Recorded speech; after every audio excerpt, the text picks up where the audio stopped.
Această emisiune este susținută de Metro, partenerul de încredere al localurilor tale îndrăgite. Noi nu avem ce sta, nu mai vine nici o sursă de venit, noi trebuie să ne deschidem. Eu spun, cum să ne deschidem? Iar numai ambulanțele și mai mult niciun om. Noi trebuie să ne deschidem, fie ce-o fi, noi nu putem sta, că ne stă norocul.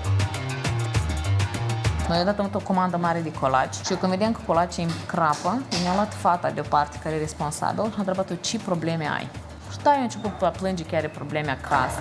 Și am zis că a luat într-atât de mult simte toată situația. Și vin foarte mulți că au interesat să vadă, le pare că e ușor și au să învețe și au să-ți deschidă așa afacere. Ei vin, ei nici nu rezistă ziua întreagă, ei își cer scuză și pleacă acasă că e destul de greu. Soția ta acasă, plăcind coace, ei din când în când. Ei bun, nu poți să deschizi o afacere cu cuiva îi merge. Tu trebuie să fii implicat din 24 în 24.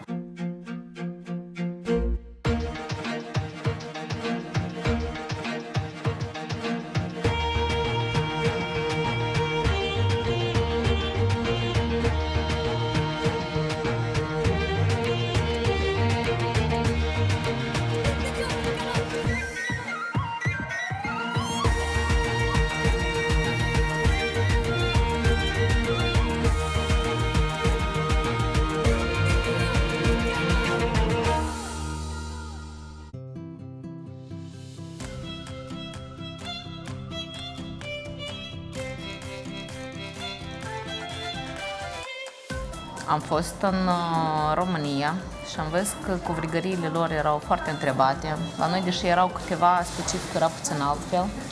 Erau destul de gustoase produsele. Fiind în concediu de maternitate, situația financiară nu-ți ajungea nici cum cu 2 copii, soțul tot lucra la cineva. Soțul lucra 10 ani în domeniul ăsta în Irlanda și am zis de ce nu. Mereu coceam acasă și am zis haideți să începem, să încercăm. Am început construcția tot unii mici încăperi în Orhei de la zero. Am construit-o la 30 de metri pătrați și am deschis o covrigărie. Cu Doamne ajută, desigur, să deschiz nu nimic ușor până obții toate autorizațiile de funcționare, dar ne-am deschis. Am început doar eu cu soțul și încă o doamnă. Am crezut că nimeni nu o să vie și o să fie văleu. Am chemat și copiii și rude. La toți le-am cusut uniforme să împartă în ziua cei covrici prin Orhei. Și când am văzut ce rânduri aveam și noi nu avem ce vinde, toată lumea e enervată, ce v-ați deschis dacă nu reușiți. Și am zis, stai, oamenii cunosc și deja știu ce produs e ăsta și trebuie să angajăm mai multe persoane. 30 de metri pătrați nu mai încăpeam, aveam solicitări multe, nu făceam față și am zis, înseamnă că trebuie de extins dacă este solicitare. Și am început să căutăm locații unde putem să ne extindem. Și am zis că unicul traseu turistic cel mai solicitat în Republica Moldova este Orheiul Vechi și ar fi foarte frumos să deschidem pe traseu național. Și am găsit un loc în Peresecina. Deși am căutat mai multe, am găsit mai multe, dar să obții toate autorizațiile de funcționare, foarte multe momente sunt care trebuie să le întrunești. Ăsta a fost locul final, predestinat, cred că nouă, cu foarte multe peripeții, pentru că am avut o idee mult mai mică. Dar toate greutățile și impasurile care au fost ne-au dus că trebuie să construim ceva mult mai măreț, o brutărie artizanală. Mulțumim fiecare consumator care ne pășește pragul, pentru că datorită lor noi reușim să ne extindem și asortimentul și calitatea produselor să îmbunătățim.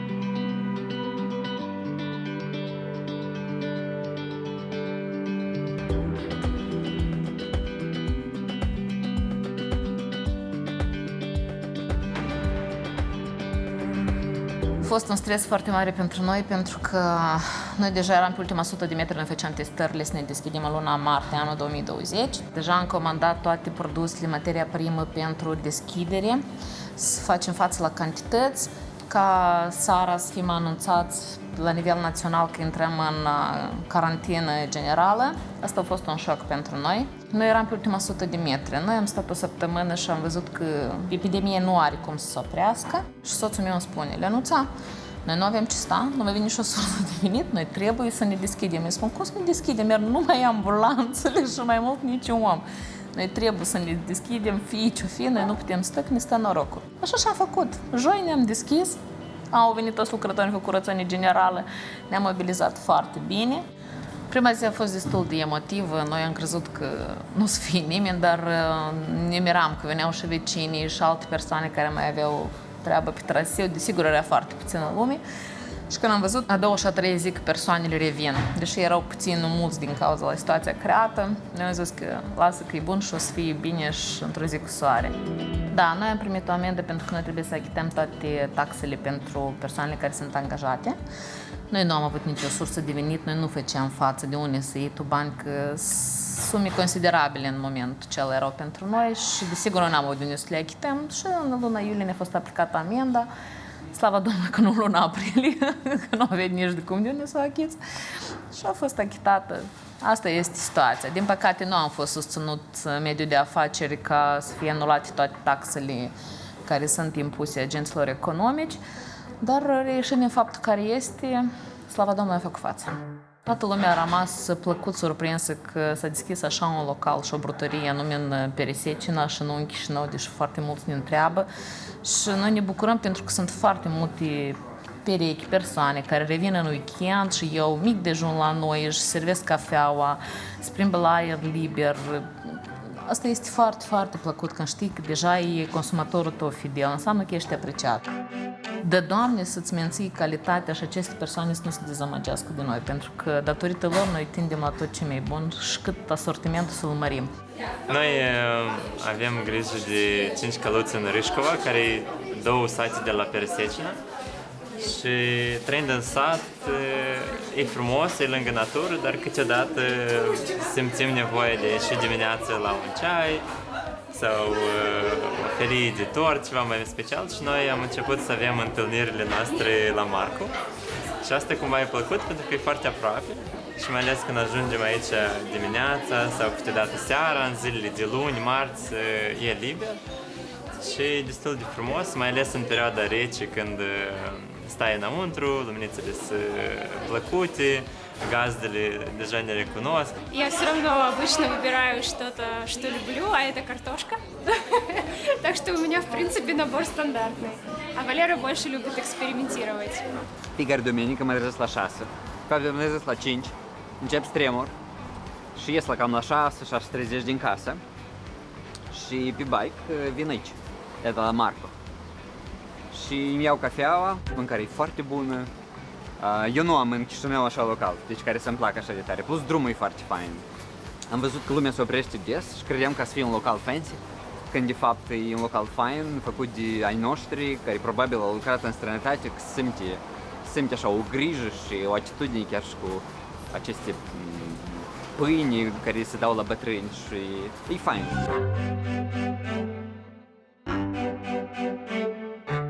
Nu este un lucru deloc ușor, pentru că trebuie să reziști să stai atâtea ore în picioare. Fetele lucrează uneori 16-18 ore în picioare. Trebuie să-ți place să lucrezi cu aluatul și asta nu este, noi nu lucrăm cu produse congelate. Una se congelezi a 2 dimineața, le decongelezi, le coci. La noi este mereu flux continuu proaspăt. Ele se învârtesc, lucrătorii la orele 4 dimineața îi aducem, ele intră aici de pe la 5:30 dimineața, ca orele 7 deja să ai la vitrină produse fierbinți. Nu e ușor să lucrezi cu aluatul, de ce? Că el absolut fiecare emoție ți-o simte. Noi odată am avut o comandă mare de colaci și eu când vedeam că colacii îmi crapă, mi-a luat fata deoparte care e responsabil și a întrebat-o ce probleme ai. Pentru că noi colacii trebuie să-i dăm și toți colacii crăpau. Și da, eu am început a plânge că are probleme acasă.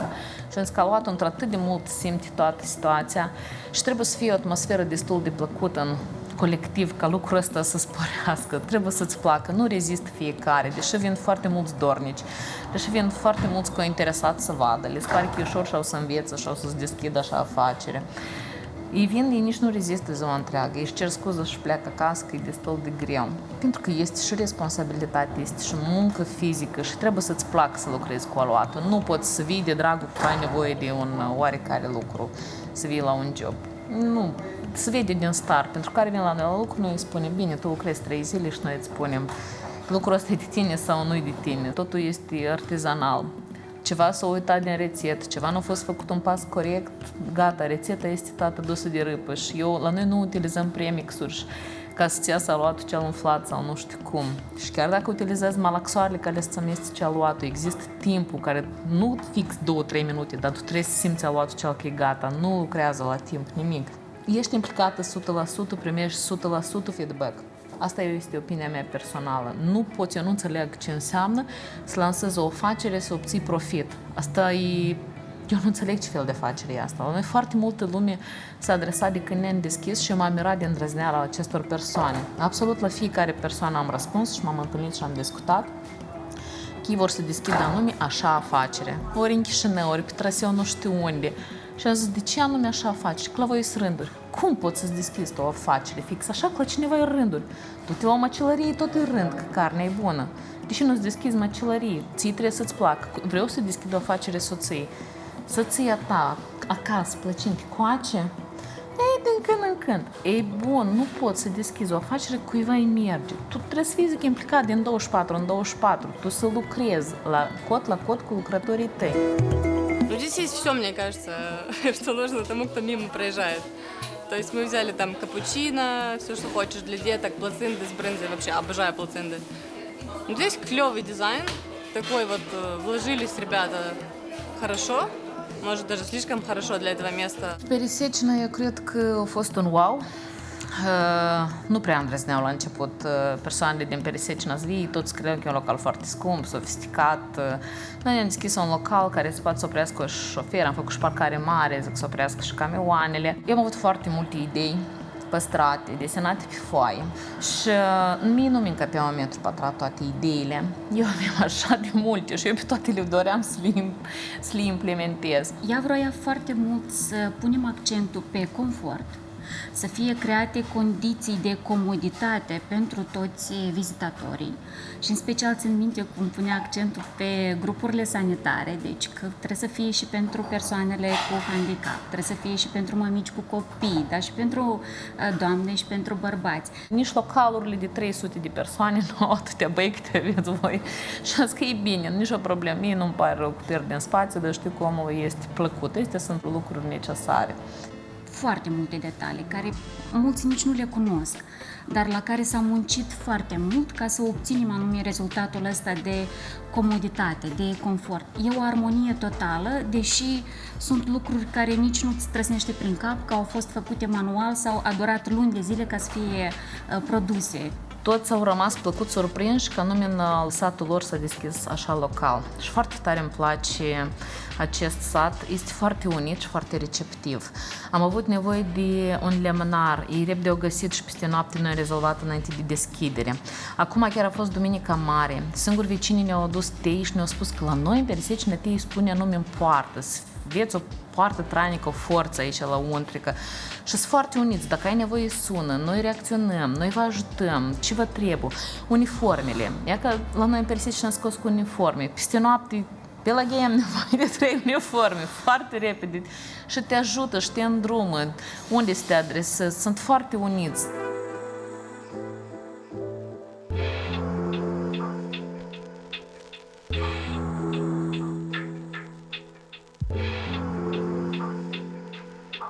Noi, dacă eram cu soțul implicați non-stop, noi aici ne-am venit cu fetițele de pe timp de pandemie.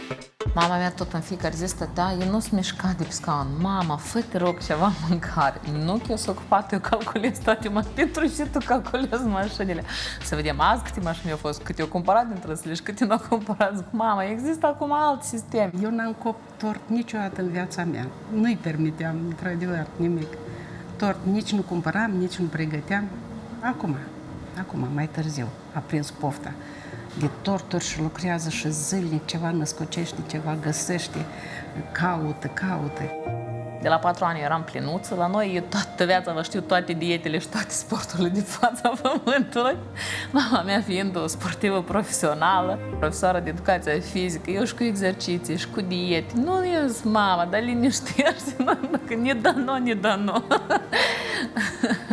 Mama mea tot timpul nimic a luat în casă, nici mămăligă. Eu mămăligă m-am învățat singură, făcea eu când veneam oaspeți. La ziua mama mea sculca, eu găteam mesele, mâncă pentru cine? E ca mie îmi place, ea să-ți fructul interzis e cel mai dulce și zic, totul de la tine s-a pornit, tu nu ne-ai dat voie, eu făceam și torturi.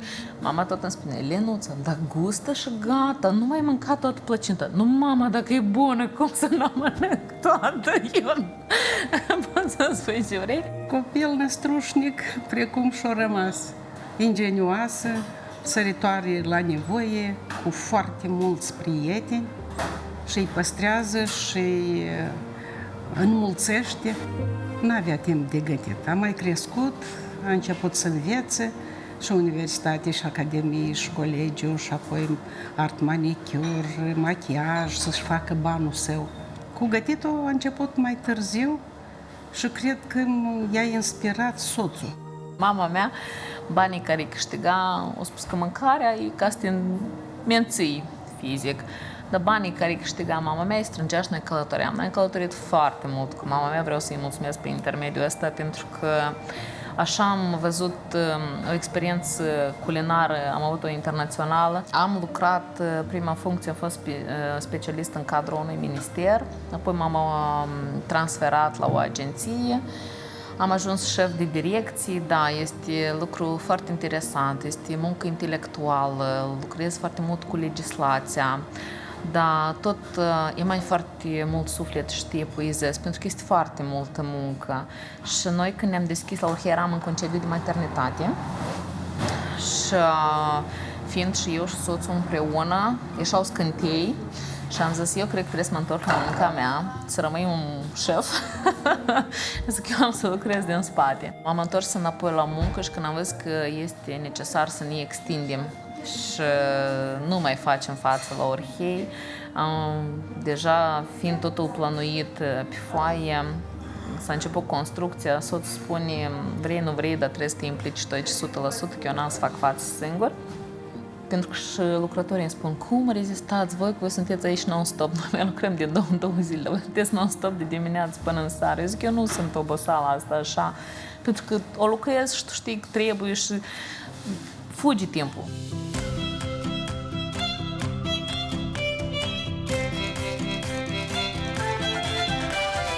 Școala de gătit pentru mine a fost toată experiența culinară la mătușele mele când mergeam la sat, pentru că eu dacă am crescut în Chișinău, la oraș, eu eram frapată de pâinea coaptă în cuptor, din vârtitele din cuptor, de ruladele cu brânză de oi. Mama de că e la sud, acolo foarte mult se gătea cu brânza de oi. Eu și până în ziua de azi, eu le sun la Paști și le întreb rețetelor de cozonaci, dar cum mai bine fac maiaua, dar cum mai bine se plămădește, dar cum mai bine se coace. E foarte bine că n-ai de la cine te învăța. Una e bucătarii șefi, dar una e mătușelele și bunele. El e deja o experiență, el este un suflet, pentru că produsul copii vatră, într-adevăr, este un cu totul alt gust. Produsele de casă este cu totul alt gust, că acolo spune multă materie primă, din plin, gustoasă. Vrei să faci, dar nu poți să coci cantități mari, că acolo procesul este mult mai îndelungat și de durată. Deși și noi aici facem până ziua de azi învârtita cu nuci halva, învârtita cu brânză de oi din aluat de pâine. Și lumea foarte mult o apreciază. Și toate nunțele care le făceau în corturi, mesele, că am zis nici în ziua de azi așa mesă, sau biscuiți care erau, pentru că prăjitura peresecina care o avem noi, și până în ziua de azi este la nunțele din peresecina pe masă. Eu am zis la ce bucătar șef ne-a învățat, da, trebuie să înveți ceva nou, ceva sofisticat, doar și cum fiecare are dorul produselor de casă. Și mereu tot spun, e gustul ca la bunica. Eu așa de tare mă bucur că ne aud, înseamnă că deja e ceva plăcut în sufletul lor când consum acest produs.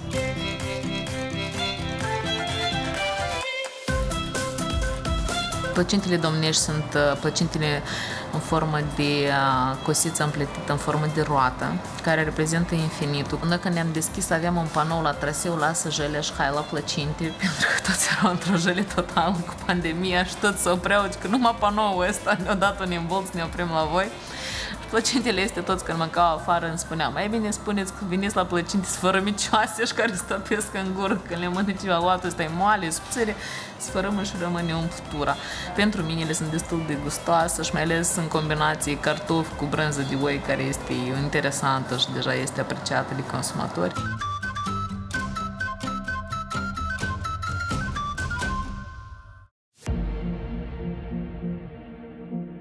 oameni buni, cătați-vă de lucru, voi trebuie să vă gândiți cum să vă dezvoltați. Tu dacă ai să te accesi persoanele care ți sapă gropi, tu ai să uiți de afacerea ta și de tot ce ai nevoie tu să investești.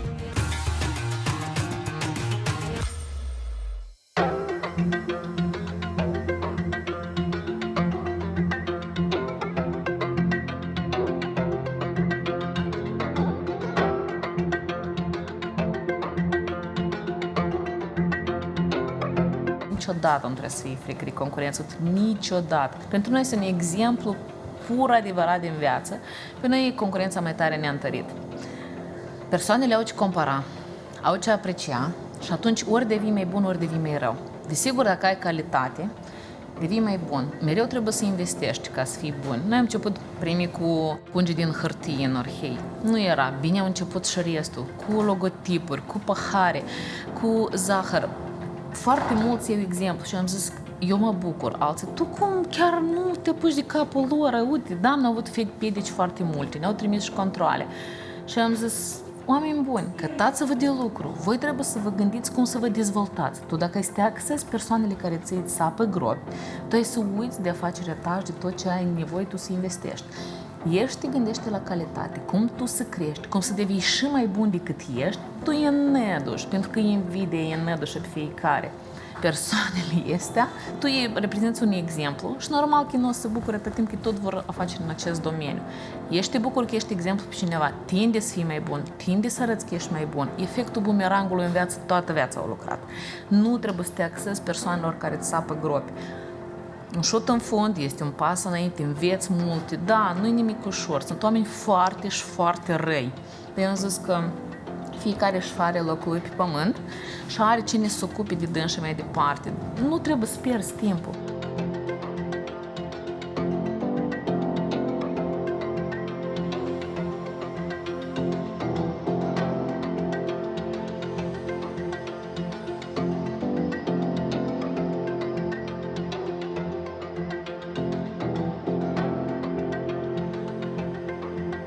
Suște, le-ați pus centurile? Da! Unde mergem? La orhei! Hai, haidem. Cred că aveți dispoziție bună.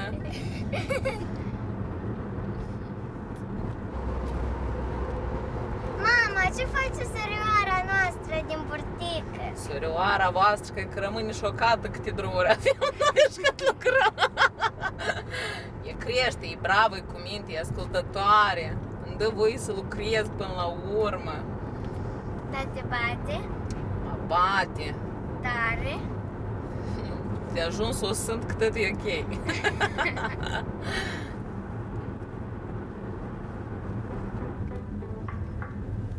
Am ajuns, fetelor, la orhei. Ura!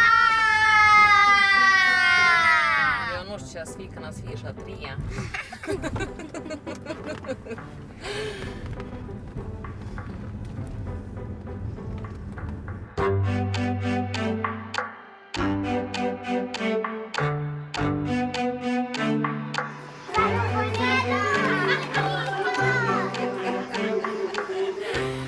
Nepoțelele sunt foarte implicate. Sunt foarte active. Se supără probabil lucrătoarele. Este Daria de 7 ani. Se duce și îi spune: uite tu aici ai făcut așa, trebuie să faci așa.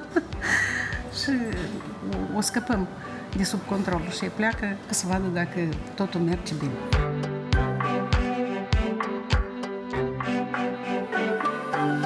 Pentru mine e foarte interesant că ele deja înțeleg că asta este responsabilitate și că nu s-a făcut corect aici și poate ar fi bine de făcut și opinia lor proprie. Eu foarte mult apreciez persoanele care au opinia lor proprie și poate să o motiveze. Eu mă bucur, în ce pot, le dau voie să implice, să aibă idee, să vadă că munca e grea, că banul nu se câștigă ușor. Fiica noastră ne întreabă: ce noi nici anul ăsta nu mai mergem la mare? Zic că nu, ele tot vor la mare, pentru că a fost la anul trecut câte o zi în weekend și plecam duminică seara și întorcem luni la amiază. Dar asta este un sacrificiu de care tare îți pare rău, dar nu poți să fii totul ideal și trebuie să sacrifici cu ceva. La fiecare muncă există un sacrificiu.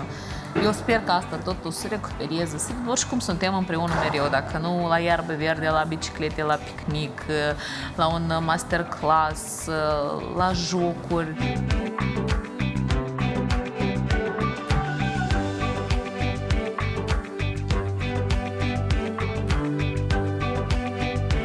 primul rând, plăcintele tradiționale sunt foarte întrebate. Desigur că fiecare are gustul lor. Deși fiecare își expune opinia, nu poți fi pe plac tuturor. Cu cineva vrea ceapă, cineva nu vrea piper negru. Noi ne adaptăm la fiecare consumator. Dar la noi poporul este destul de, eu nu pot să-i spun de alentat, dar are gusturi rafinate. La noi lumea călătorește, lumea deja are ce compara.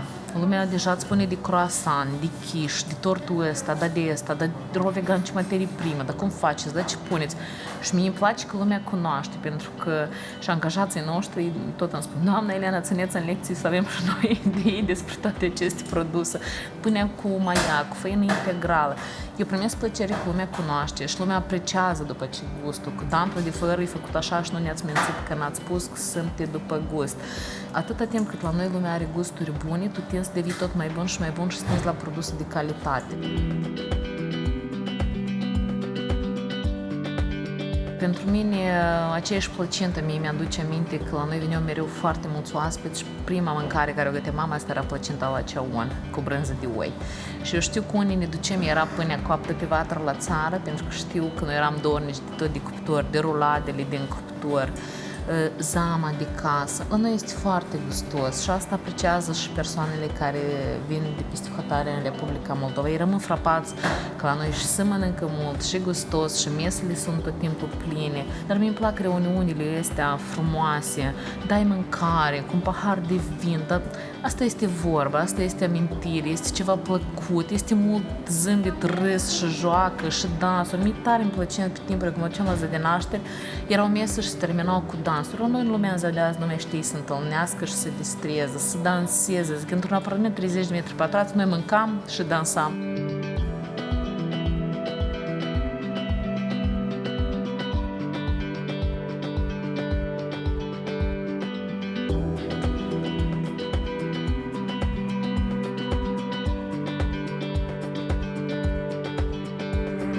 El în popor se numește mușuroi de furnici. Noi de ce i-am pus denumire Peresecina? Pentru că noi am fost la o nuntă în Peresecina și erau prăjituri pe mesă și astea erau cele mai solicitate. Mie foarte tare mi-a plăcut, am aflat o rețetă și am testat-o acasă. Îmi place că este în primul rând nuca noastră, moldovenească, care noi o coacem. Apoi facem un aluat, din aluatul ăsta facem biscuiți mărunți care îi formăm și facem crema din lapte condensat fiert. Este un desert foarte sățios. Este un desert tare gustos. Da, el este caloric, dar la un ceai sau la o cafea dimineața sau la persoanele care vin, el este destul de apreciat.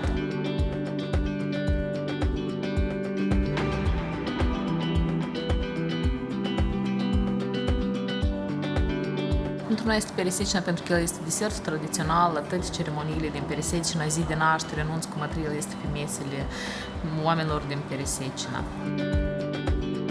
Bucătăria tradițională moldovenească este în primul rând foarte gustoasă, este foarte aromată și pentru mine bucătăria tradițională asta implică multe produse de casă, pentru că ele au aroma lor specifică și în primul rând au foarte multe amintiri. Asta pentru mine este o bucătărie tradițională, dar dacă implică amintiri, deja sunt amintiri plăcute care îți aduc aminte de vremurile bune și frumoase.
Emisiune susținută de Metro.